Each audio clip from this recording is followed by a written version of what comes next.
March 20th, evening reading, Joshua chapters 4, 5, and 6. Joshua 4.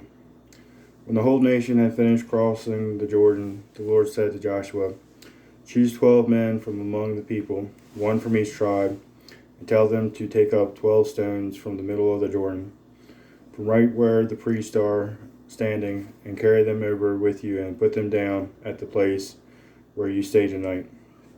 So Joshua called together the 12 men he had appointed from the Israelites, one from each tribe, and said to them, "Go over before the ark of the Lord your God into the middle of the Jordan. Each of you is to take up a stone on his shoulder, according to the number of the tribes of Israelites, to serve as a sign among you. In the future, when your children ask you, 'What do these stones mean?' tell them that the flow of the Jordan was cut off before the ark of the covenant of the Lord. When it crossed the Jordan, the waters of the Jordan were cut off. These stones are to be a memorial to the people of Israel forever." So the Israelites did as Joshua commanded them.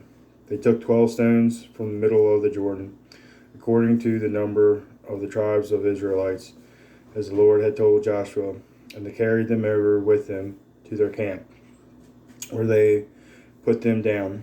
Joshua set up the 12 stones that had been in the middle of the Jordan at a spot where the priest who carried the Ark of the Covenant had stood, and they are there to this day. Now the priests who carried the Ark remained standing in the middle of the Jordan until everything the Lord had commanded Joshua was done by the people, just as Moses had directed Joshua. The people hurried over, and as soon as all of them had crossed, the ark of the Lord and the priests came to the other side, while the people watched. The men of Reuben, Gad, and half the tribe of Manasseh crossed over, ready for battle in front of the Israelites, as Moses had directed them. About 40,000 armed for battle crossed over before the Lord to the plains of Jericho for war. That day the Lord exalted Joshua in the sight of all Israel, and they stood in awe of him all the days of his life, just as they had stood in awe of Moses. Then the Lord said to Joshua, "Command the priests carrying the ark of the covenant law to come up out of the Jordan." So Joshua commanded the priests, "Come up out of the Jordan." And the priests came up out of the river, carrying the ark of the covenant of the Lord. No sooner had they set their feet on the dry ground than the waters of the Jordan returned to their place and ran at flood stage as before. On the 10th day of the first month, the people went up from the Jordan and camped at Gilgal on the eastern border of Jericho. And Joshua set up at Gilgal the 12 stones they had taken out of the Jordan. He said to the Israelites, "In the future, when your descendants ask their parents, 'What do these stones mean?' tell them, 'Israel crossed the Jordan on dry ground. The Lord your God dried up the Jordan before you till you had crossed over. The Lord your God did to the Jordan what he had done to the Red Sea, when he dried it up before as until we had crossed over. He did this so that all the peoples of the earth might know that the hand of the Lord is powerful, and so that you might always fear the Lord your God." Joshua 5.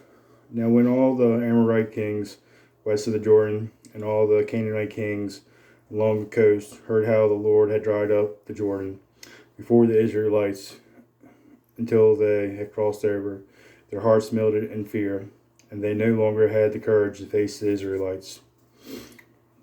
Circumcision and Passover at Gilgal. At that time the Lord said to Joshua, "Make flint knives and circumcise the Israelites again." So Joshua made flint knives and circumcised the Israelites at Gibeath and Harloth. Now this is why he did so. All those who came out of Egypt, all the men of military age, died in the wilderness on the way after leaving Egypt. All the people that came out had been circumcised, but all the people born in the wilderness during the journey from Egypt had not.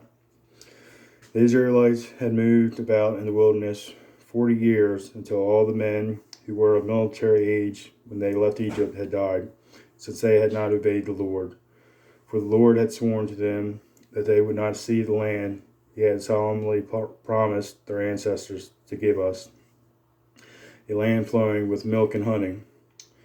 So he raised up their sons in their place, and these were the ones Joshua circumcised. They were still uncircumcised because they had not been circumcised on the way.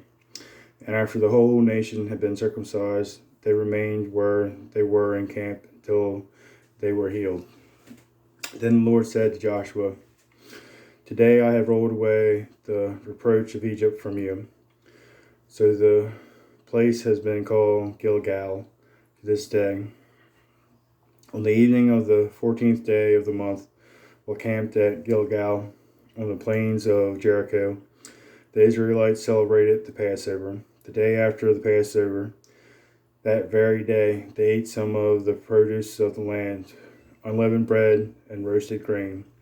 The manna stopped the day after they ate this food from the land. There was no longer any manna from the Israelites, but that year they ate the produce of Canaan. The fall of Jericho. Now when Joshua was near Jericho, he looked up and saw a man standing in front of him with a drawn sword in his hand. Joshua went up to him and asked, "Are you for us or for our enemies?" "Neither," he replied, "but as commander of the army of the Lord I have now come." Then Joshua fell face down to the ground in reverence and asked him, "What message does my Lord have for his servant?" The commander of the Lord's army replied, "Take off your sandals, for the place where you are standing is holy." And Joshua did so. Joshua 6. Now the gates of Jericho were securely barred because of the Israelites. No one went out and no one came in. Then the Lord said to Joshua, "See, I have delivered Jericho into your hands, along with its king and its fighting men. March around the city once with all the armed men. Do this for 6 days. Have 7 priests carrying trumpets of ram's horns in front of the ark. On the 7th day, march around the city 7 times with the priests blowing the trumpets. When you hear them sound a long blast on the trumpets, have the whole army give a loud shout. Then the wall of the city will collapse, and the army will go up, everyone straight in." So Joshua son of Nun called the priests and said to them, "Take up the ark of the covenant of the Lord and have 7 priests carry trumpets in front of it." And he ordered the army, "Advance, march around the city with an armed guard going ahead of the ark of the Lord." When Joshua had spoken to the people, the 7 priests carrying the 7 trumpets before the Lord went forward, blowing their trumpets, and the ark of the Lord's covenant followed them. The armed guard marched ahead of the priests who blew their trumpets, and the rear guard followed the ark. All this time the trumpets were sounding, but Joshua had commanded the army, "Do not give a war cry, do not raise your voices, do not say a word until the day I tell you to shout, then shout." So he had the ark of the Lord carried around the city, circling it once. Then the army returned to camp and spent the night there. Joshua got up early the next morning, and the priests took up the ark of the Lord. 7 priests carrying the 7 trumpets went forward, marching before the ark of the Lord and blowing the trumpets. The armed men went ahead of them, and the rear guard followed the ark of the Lord, while the trumpets kept sounding. So on the 2nd day, they marched around the city once and returned to the camp. They did this for 6 days. On the 7th day, they got up at daybreak and marched around the city 7 times in the same manner, except that on that day they circled the city 7 times. The 7th time around, when the priest sounded the trumpet blast, Joshua commanded the army, "Shout, For the Lord has given you the city.